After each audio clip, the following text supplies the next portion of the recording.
बोली रानी, so good to see you. Thank you. मेरा लॉकडाउन कैसे गुजरा? लॉकडाउन जैसा आपका गुजरा वैसा मेरा गुजरा। बहुत खूब खूब खाया, देख नहीं रहे आप, बस खाते रहे सोते रहे, बस ठीक है। बोली, बहुत कुछ होता रहा है इस लॉकडाउन के दौरान। बीच में भोजपुरी इंडस्ट्री का बहुत बड़ा नाम है और भोजपुरी को लेकर भी काफी विवाद रहा है। अलग अलग बयान आते रहे हैं रवि किशन जी की तरफ से, जो माननीय सांसद भी हैं। आप इन सब बारों इस पूरे मुद्दे के बारे में क्या कहना चाहेंगे? आ, मैं सिर्फ इतना कहना चाहूँगी, सबका अपना ओपिनियन होता है बोलने का, हर मुद्दे को लेकर सबकी अपनी थॉट्स होती हैं। और आई थिंक रवि जी ने समथिंग वो जो प्रॉब्लम्स हो रही थी बीच में जो लॉकडाउन के दौरान, उस बारे में उन्होंने कहा था। तो आई थिंक उनकी अपनी थॉट्स हैं, उसको लेकर उन्होंने अपनी बात रखी। आई नो बहुत वायरल हुआ था वो।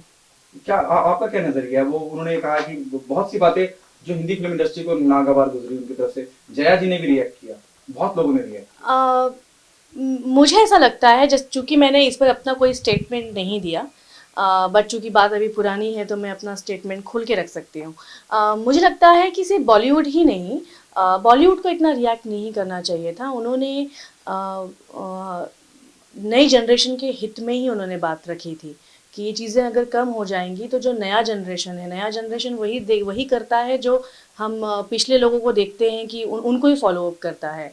तो सिर्फ मुझे लगता है कि रवि जी ने सिर्फ बॉलीवुड को टारगेट नहीं किया था, ये तो हमारी इंडिया की हर जनरेशन, हर शहर के नए युवाओं के लिए था ये, कि इन चीज़ों पर रोक लगानी चाहिए। क्योंकि और मुंबई और बॉलीवुड एक ऐसी जगह है, इंडिया के हर कोने से बच्चा जब 5 साल से बड़ा हो जाता है, वो 10वीं में पहुंचता है, तो उसका पहला सपना होता है कि वो मुंबई जाए या फिर शाहरुख खान से मिले या सलमान खान से, अट्रैक्ट करता है बॉलीवुड। और अगर बॉलीवुड में चीज़ें कम हो जाएंगी तो हमारा जनरेशन बढ़ेगा। मे भी मुझे लगता है कि रवि जी ये कहना चाहते थे, और जो कि बात काफ़ी अपोजिट हो गई।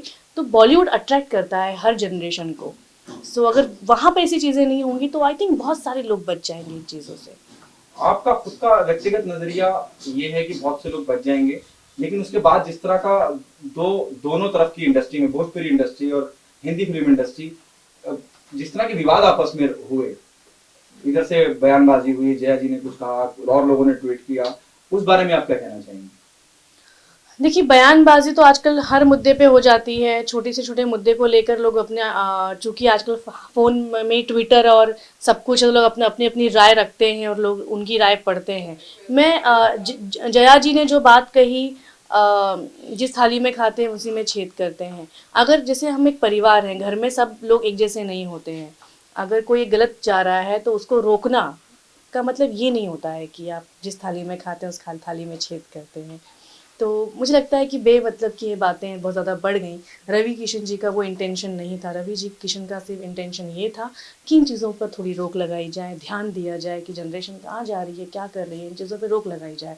और अगर परिवार हो या फिर लाइक बॉलीवुड या भोजपुरी, सब एक ही जगह रहते हैं, एक ही जगह काम करते हैं, और कोई गलत जा रहा है उसके लिए अगर आप कोई आवाज़ उठाता है तो यह सब उसकी आवाज़ बंद करने पर तुले रहते हैं, खुद को सही साबित करने के लिए, ना कि उस बारे में सोचते हैं। मेरे हिसाब से ये बयानबाजी बिल्कुल बेबुनियाद थी। और इस चीज़ पे सोचना चाहिए। इतने केसेस आए, सारी चीज़ें हैं, ये तो चलो सेलिब्रिटीज़ के नाम सामने आ गए, अदरवाइज ऐसे कई लोग हैं जो सेलिब्रिटी नहीं है लेकिन उनके नाम नहीं आते हैं, तो एटलीस्ट उनको कैसे बचाया जाए, इस बारे में रवि किशन जी ने कहा था। आप मानिए कि सुशांत और रिया चक्रवर्ती के पूरे इस केस के अंदर आज साल होने आया, दो एक महीने बाद साल हो जाएगा। क्या आपको मान नहीं लगेगा? सही है, यही रुकेगी।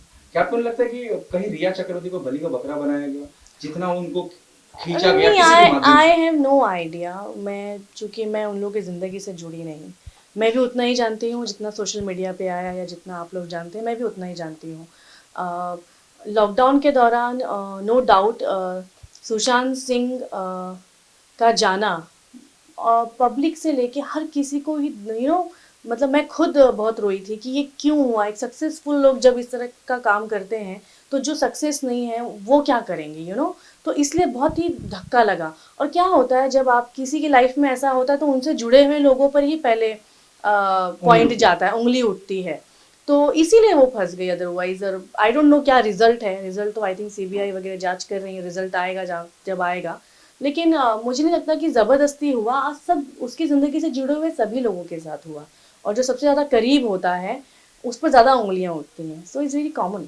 अच्छा रानी, क्या बिग बॉस भी देखा आपने? क्या फॉलो किया नहीं, बिग बॉस इस बार? मैंने इस बार बिग बॉस फॉलो नहीं किया।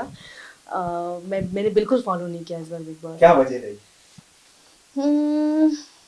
आई डोंट नो क्या वजह थी। आई थिंक जब बिग बॉस स्टार्ट हुआ था और लॉकडाउन धीरे धीरे खुल गया था, सितंबर आई थिंक अक्टूबर, और मैं बिजी हो गई थी शूटिंग पर। मैं तो कई जगह ऐसी शूटिंग पर गई जहाँ टीवी भी नहीं मिली मुझे।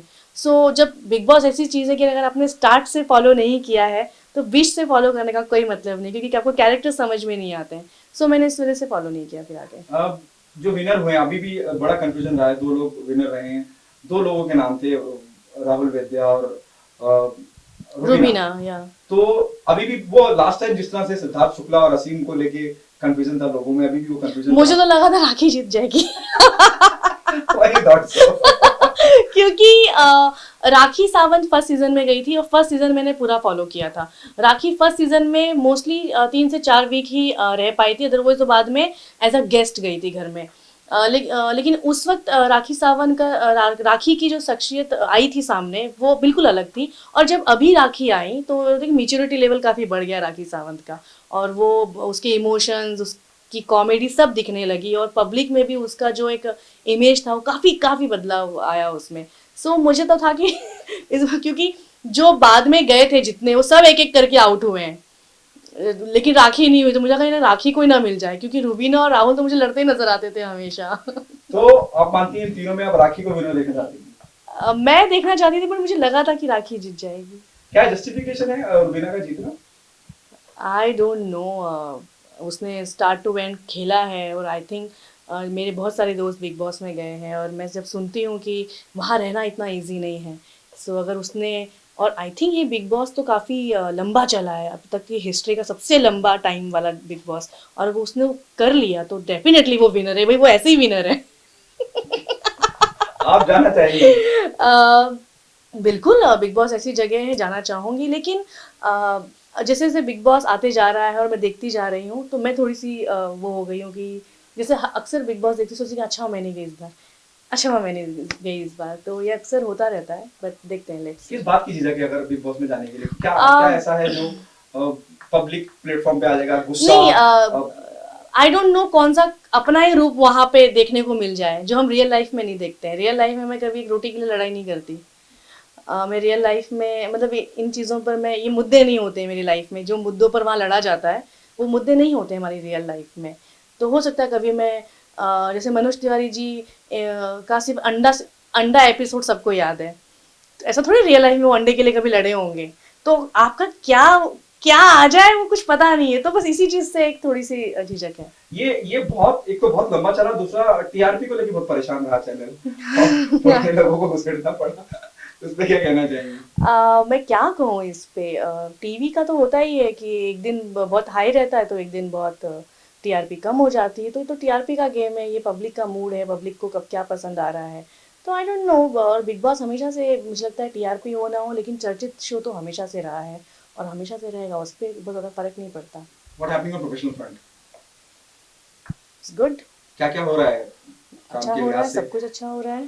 कोई वेब सीरीज वगैरह? हाँ, सीरीज साइन की हैं, टीवी शोज़ भी आ रहे हैं एक आध दो, और भोजपुरी फिल्में मेरी चली रही हैं, बट मैं ज़्यादातर सीरीज़ में नज़र आने वाली हूँ। सीरीज के बारे में अगर if you can throw some, थोड़ा सा और बता सकें अगर आप। जैसे मेरी 2 सीरीज़ अभी रिलीज़ हो गई, रानी का राजा और मस्तराम। उसके अलावा मेरी और 5 सीरीज़ आएंगी, बैक टू बैक मैं अपडेट्स दूंगी अपने सोशल मीडिया के ज़रिए जब प्रमोशन शुरू होगा। अभी क्यों बताऊँ। रानी, क्या आप मानती हैं कि जो सेंसर लगा है वेब सीरीज को लेके कि भाई उसको भी अब सेंसर होना पड़ेगा? बिल्कुल बिल्कुल, इस बारे में आपकी क्या राय है? बहुत अच्छी राय है मेरी, मैं बहुत खुश हूँ, क्योंकि लॉकडाउन के दौरान ये हुआ कि ओटीटी पे सभी का फोकस चला गया।